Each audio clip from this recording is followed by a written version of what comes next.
नमस्कार, जय हिंद। मैं हूं मनीष झावड़ा, आप देख रहे हैं मनीष लॉ क्लासेस। आज के वीडियो में हम part 3 of the Indian constitution fundamental rights के 5वें टाइप्स को पढ़ेंगे, जो बात करता है कल्चरल और एजुकेशनल राइट ऑफ माइनॉरिटी के बारे में।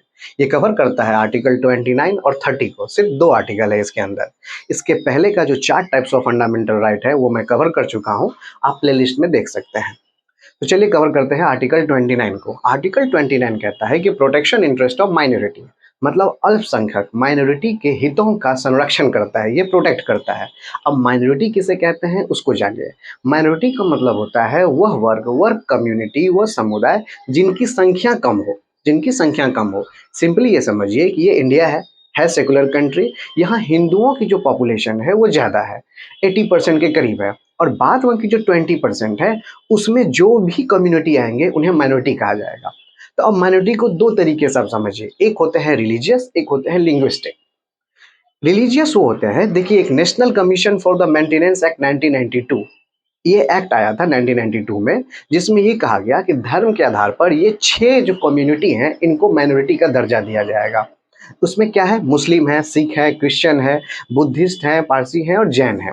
इन 6 कम्युनिटी को धर्म के आधार पर माइनॉरिटी का दर्जा दिया जाएगा, अल्पसंख्यक, मतलब इनकी जो समुदाय है, इनकी जो ग्रुप है वो कम है। और वही क्या हुआ, 2007 में एक केस आया TMP Pal foundation versus state of Karnataka का, जिसमें सुप्रीम कोर्ट ने ये ऑब्जर्व किया और वर्डिक्ट दिया कि जरूरी नहीं है कि धर्म के आधार पे ही माइनॉरिटी होंगे, हो सकता है स्टेट वाइज भी माइनॉरिटी हो। जैसे कि नागालैंड में हिंदुओं की जो पॉपुलेशन है वो सिर्फ 8% है, मतलब 8% समझ लीजिए, 1 लाख के करीब। तो वहाँ की जो आबादी है उसके कंपेयर में वहाँ सिर्फ 8% ही हिंदू रहते हैं, तो वो हिंदू नागालैंड के लिए ही माइनॉरिटी होगा। ठीक है, वहाँ के जो लोकल पीपल है, नागास पीपल, उनकी मेजोरिटी है। तो सुप्रीम कोर्ट ने ये कहा कि 1992 एक्ट के तहत धर्म के आधार पर 6 कम्युनिटी तो है ही माइनॉरिटी के अंदर, अब स्टेट वाइज भी माइनॉरिटी को देखा जाएगा। तो आप माइनॉरिटी समझ गए, अल्पसंख्यक, जो 2 तरह के होते हैं, रिलीजियस और लिंग्विस्टिक। लिंग्विस्टिक को आप दूसरी भाषा में ये भी समझ सकते हैं कि मान लीजिए कि महाराष्ट्र में मराठी पीपल ज़्यादा मिलेंगे। अब मराठी, अदर देन मराठी, वहाँ जो भी मिलेंगे वो समझ लीजिए वो लिंग्विस्टिक है।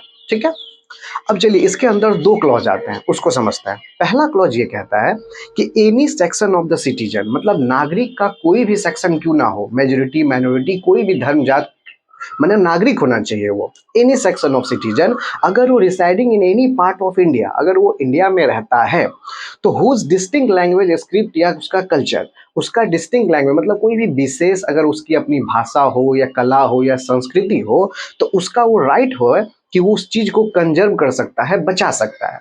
तो आर्टिकल 29 माइनॉरिटी के साथ साथ मेजोरिटी को भी ये राइट दिया है कि अगर आप इंडिया के नागरिक हो और इंडिया में कहीं भी रहते हो और आपकी अपनी कोई भाषा हो, जिस कला हो, संस्कृति हो विशेष, उसका राइट आपका कंजर्व, माने उसे बचाने का जो राइट है वो आपको दिया जाता है as per article 29 of sub clause 1। Clear.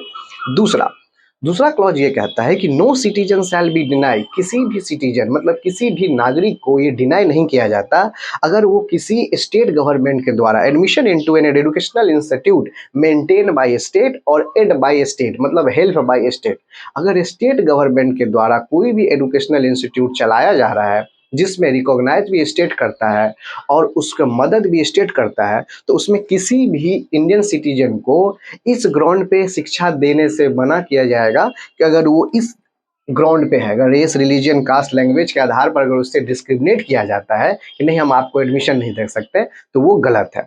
इसीलिए इस ग्राउंड पे उसे नहीं किया जा सकता। ठीक है, समझ गए। अब देखिए इसी से रिलेटेड एक आर्टिकल 15 भी है जो आप इक्वालिटी का राइट में पढ़े थे। आर्टिकल 15 कहता था कि किसी आदमी से भेदभाव नहीं किया जाएगा अगर वो इस ग्राउंड पे होता है, race, religion, caste, place of birth. और इस पे भी वही चीज़ कहा गया है। तो डिफ्रेंशिएट आपको कहाँ दिख रहा है, आप डिफरेंस देखिए, यहाँ पे लैंग्वेज की बात किया गया है। भाषा के आधार पर भी आप किसी से डिस्क्रिमिनेट नहीं कर सकते, ना कि पब्लिक ना ही स्टेट, ठीक है, मतलब गवर्नमेंट। और वहाँ था कि आप रेस, रिलीजन और प्लेस ऑफ बर्थ के आधार पर नहीं कर सकते। मतलब देखिए कितने खूबसूरत तरीके से संविधान को बनाया गया है कि अगर एक जगह लूप होल्स हो भी गया है तो दूसरी जगह उसका फिलअप हो चुका है।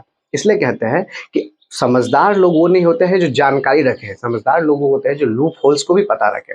और संविधान ने बाखूबी इस चीज़ को समझा है कि कहीं एक जगह से लूप होल्स हो गया तो दूसरी जगह उसको फिलअप कर देना चाहिए। ठीक है, तो यहाँ देखिए डिस्क्रिमिनेट नहीं होता है, चाहे वो आर्टिकल 15 के बेसिस पे हो, यहाँ ऐड कर दिया गया है लैंग्वेज के बेसिस पे भी नहीं होना चाहिए। ठीक है, ये हो गया आर्टिकल 15 और आर्टिकल 29। इससे रिलेटेड क्वेश्चन आते रहते हैं एग्जाम में, इस चीज़ को ध्यान रखिएगा। और कहा भी जाता है कि डिस्क्रिमिनेशन, भेदभाव करना भी नहीं चाहिए, चाहे वो स्टेट गवर्नमेंट, किसी भी गवर्नमेंट के बेसिस पे भी हो या पब्लिक के बेसिस पे। छोटी सी जिंदगी है, इसमें क्या भेदभाव लेके चल रहा है। एक शेर याद आ गया है कि कहता है कि जब आपके उसूलों पे बात आ जाए, बात जब उसूलों पे आ जाए तो टकराना भी बहुत ज़रूरी है।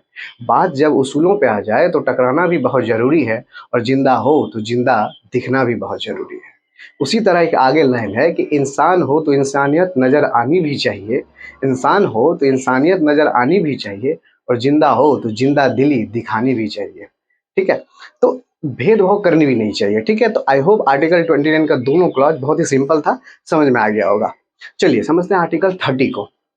आर्टिकल 30 अनुच्छेद 30 क्या कहता है? कहता है कि right of minority to establish administrator education institute. मतलब यहाँ तो देखिए माइनॉरिटी के हित का बात कर दिया गया कि अल्पसंख्यक के हितों का बात। अब अल्पसंख्यक का हित तो मिल गया, अब उसे आगे तो जीवन चलाना होगा, तो शिक्षा चाहिए। सबसे पहला चीज तो वही होता है, तो शिक्षा का भी क्षेत्र में उन्हें उनका अधिकार दिया गया है। अब शिक्षा का अधिकार, यहाँ तो माइनॉरिटी का दो तरह से समझ गए थे, यहाँ शिक्षा को तीन तरह से समझिए। शिक्षा का अधिकार जो माइनॉरिटी का होता है वो तीन टाइप से बांटा गया है। एक होता है जो रिकॉग्नाइज और एड बाय गवर्नमेंट हो, मतलब स्पॉन्सर भी गवर्नमेंट ही करे, मदद भी गवर्नमेंट ही करे, वैसे होता है एक माइनॉरिटी का एजुकेशनल इंस्टीट्यूट। दूसरा होता है जहाँ रिकॉग्नाइज स्टेट करे, माने गवर्नमेंट रिकॉग्नाइज करेगा, लेकिन जो फंड है, मदद है, वो प्राइवेट कोई ऑर्गेनाइजेशन कर लेगा। और तीसरा आता है जहाँ जहाँ not recognise by state, not held by state, but follow rule law as per law होगा वो। मतलब गवर्नमेंट रिकॉग्नाइज भी नहीं कर रही है और ना ही मदद कर रही है, कोई प्राइवेट ऑर्गेनाइजेशन ही अपना काम कर रहा है, लेकिन वो एज पर लॉ सारा काम कर रहा है। ये नहीं कि कहीं भी कुछ एजुकेशनल इंस्टीट्यूट खड़ा कर दिए, वो एज पर लॉ होना चाहिए। तो तीन तरीके से माइनॉरिटी का एजुकेशनल इंस्टीट्यूट को आप समझे। अब उसके अंदर तीन क्लॉजेस हैं। देखिए ये सब जो मैं आपको एक्स्ट्रा बता रहा हूँ ना, ये बुक में नहीं मिलेगा, मैं ये इसलिए बता रहा हूँ ताकि आपका कंसेप्ट क्लियर हो और आप एग्जाम में लिखोगे तो लैंग्वेज बुक के ही आप प्रेजेंटेशन अच्छा कर सकते हो। ठीक है, और कंसेप्ट आपका हमेशा क्लियर रहेगा।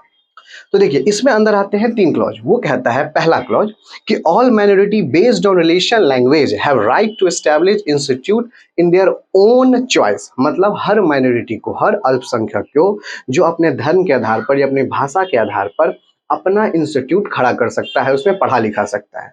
अब जरूरी नहीं है कि उसमें सिर्फ वो अपनी ही भाषा पढ़ाए, अगर अपनी भाषा पढ़ाएगा तो कौन उसमें पढ़ना चाहेगा। आज के डेट में सबको डॉक्टर, इंजीनियर, बहुत बड़े बड़े लोग बनने हैं, तो सिर्फ अपने लैंग्वेज के आधार पर वो इंस्टीट्यूट तो नहीं खुलेगा। तो लैंग्वेज के आधार पर तो अपना शिक्षा बताएगा ही, साथ उसे एजुकेशनल इंस्टीट्यूशन भी देना होगा जो बाहरी दुनिया से उसे एक बराबरी के तौर पर ले आए। ठीक है, तो उसे ये अधिकार देता है पहला क्लॉज कि आप अपने शिक्षक जो संस्थान है, वो शिक्षा संस्थान वो आप खोल सकते हैं। आप धर्म के आधार पर हो या आप अपनी भाषा के आधार पर हो।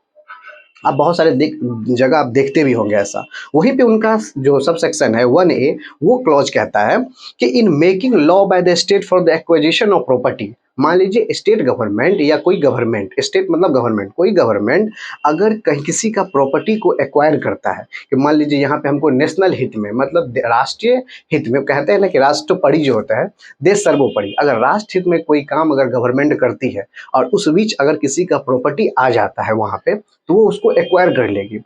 बस माइनॉरिटी का भी अगर आए तो एक्वायर कर लेगी, बशर्ते उस एक्वायर की गई प्रॉपर्टी पे उसे एक एक्चुअल फुलफिल अमाउंट दिया जाएगा जो अस्वर्ड अमाउंट होगा। ऐसा नहीं कि वो जमीन अगर मान लीजिए हाईवे के पास है और वहाँ अगर कुछ रास्ते निकालना चाहती है स्टेट माने कोई गवर्नमेंट, या कोई अच्छा जगह ज़मीन है जहाँ वो एजुकेशनल इंस्टीट्यूट बनाना चाहती है गवर्नमेंट, और वो ज़मीन का बहुत वैल्यू है, बदले में पता चला वो 20 लाख का वैल्यू, उसे 2 लाख दे के सेटलमेंट किया गया, तो संविधान कहता है कि ऐसा नहीं करना चाहिए। अगर गवर्नमेंट को जिसकी जमीन एक्वायर करेगी उसे एक्चुअल वो दाम मिलना चाहिए जो उसकी प्रॉपर्टी का वैल्यू होता है, चाहे वो माइनॉरिटी हो, मेजॉरिटी हो, किसी का भी। ठीक है, दूसरा क्लॉज है कि state shall not discriminate against any educational institute on ground of religion और लैंग्वेज। मतलब किसी को अपने शिक्षा संस्थान में गवर्नमेंट इस ग्राउंड पे डिस्क्रिमिनेट या भेदभाव नहीं करेगी कि उसका लैंग्वेज क्या है और उसका धर्म क्या है। हालांकि गवर्नमेंट वैसे करती भी नहीं और पब्लिक को भी ऐसा नहीं करना चाहिए, ठीक है। तो ये संविधान ने उन्हें ये राइट दिया है कि कोई भी गवर्नमेंट किसी माइनॉरिटी या मेजोरिटी को किसी लैंग्वेज या उसके धर्म के आधार पर डिस्क्रिमिनेट नहीं करेगी कि आपको हम शिक्षा नहीं दे सकते। तो बहुत ही कंसेप्चुअल चीज था, बहुत ही बेसिक था, बहुत ही छोटा टॉपिक था।